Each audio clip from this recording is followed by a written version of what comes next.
Aujourd'hui, presque la moitié des nouveaux emplois est le fruit des petites et moyennes entreprises. Les accompagner, les soutenir est donc devenu primordial. Et c'est dans cette optique que s'inscrit l'agence Côte d'Ivoire PME. Quelles sont les attributions de cette agence? Que fait-elle? Pour en parler, nous recevons M. Salimou Bamba, DG de l'agence Côte d'Ivoire PME. Bonjour monsieur. Bonjour madame.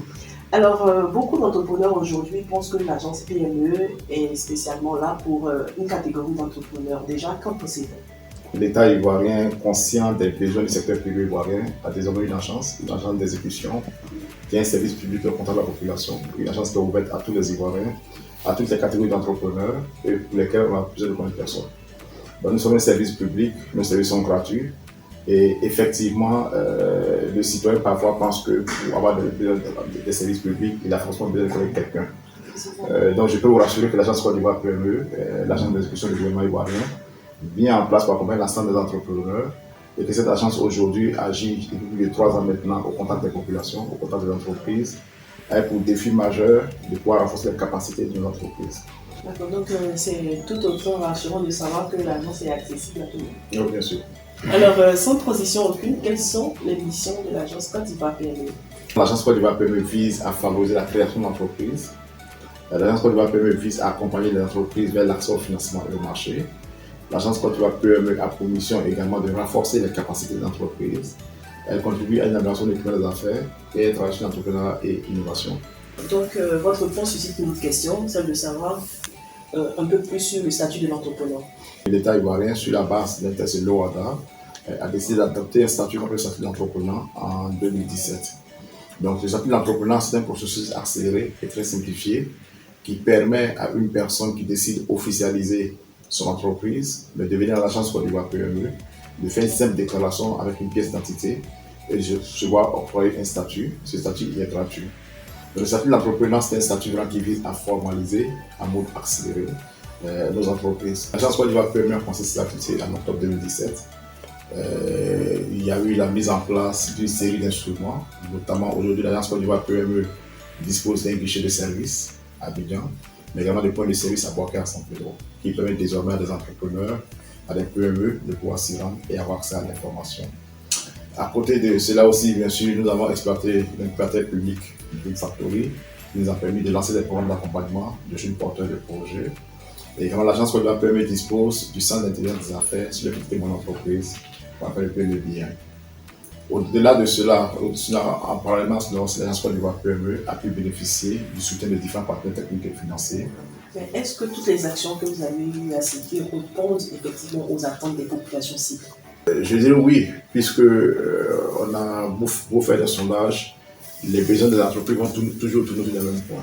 Accès aux actions de capacité, les questions d'impôts et de fiscalité, les questions de soutien.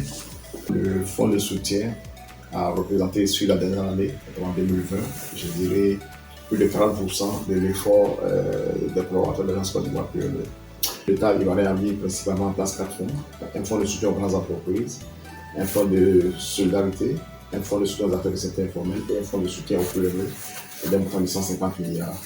Et donc le FSPME est bien sûr la réponse du gouvernement ivoirien à la crise. Et pour cela, il y a des critères qui ont été mis en place. Nous comprenons bien sûr qu'il y a eu des difficultés pour certaines entreprises, mais l'agence Côte d'Ivoire PME, en partenariat avec différents acteurs, a même mis en place des dispositions pour pouvoir accéder à cela. Est-ce qu'on peut bénéficier toutefois du fonds? Tout dépendant bien sûr de l'arrêté qui a sorti en 2021. Pour le moment, vraiment, je dis, si on prend en compte l'arrêté de 2020, il fallait seulement, c'était juste pour une fois. Donc, nous sommes à la fin de notre entretien.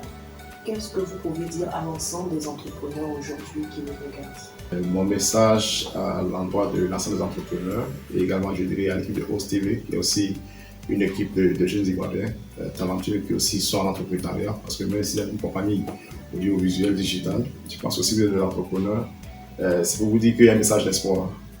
On comprend qu'il y a beaucoup de défis aujourd'hui et que beaucoup de jeunes qui se lancent dans l'entrepreneuriat parfois se demandent si quelqu'un comprend leurs besoins, est-ce qu'il y a un État qui les accompagne. Je voudrais vous donner cette bonne nouvelle pour dire que l'État de Côte d'Ivoire désormais est appuyé les entrepreneurs au niveau de l'agence Côte d'Ivoire PME. Le défi que nous avons aujourd'hui dans nos pays en voie de développement et particulièrement en Côte d'Ivoire, c'est celui de la dividende démographique. Comme on le dit en Côte d'Ivoire aujourd'hui, c'est 240 000 jeunes qui chaque année arrivent à 18 ans, cherchent de l'emploi, et que l'État ivoirien, au travers de la fonction publique ou le secteur privé ivoirien, la capacité cumulée de ces acteurs n'arrive pas à absorber tous ces jeunes. Donc la voie qui nous reste, bien sûr, c'est la voie de l'entrepreneuriat. Nous n'avons pas le choix et que pour, je veux dire, une stabilité économique, je dirais que l'entrepreneuriat, c'est la voie qui est tout trouvée. C'est vraiment le message de fin que j'avais pour l'ensemble des acteurs, de leur dire qu'il faut continuer à croire. C'est sur ces mots de M. Salim Mbamba que nous refermons cette édition de Ose pour Agir. Merci de nous avoir suivis et restez toujours connectés sur Ose TV, la chaîne des entrepreneurs. Ensemble, nous allons aider entreprendre.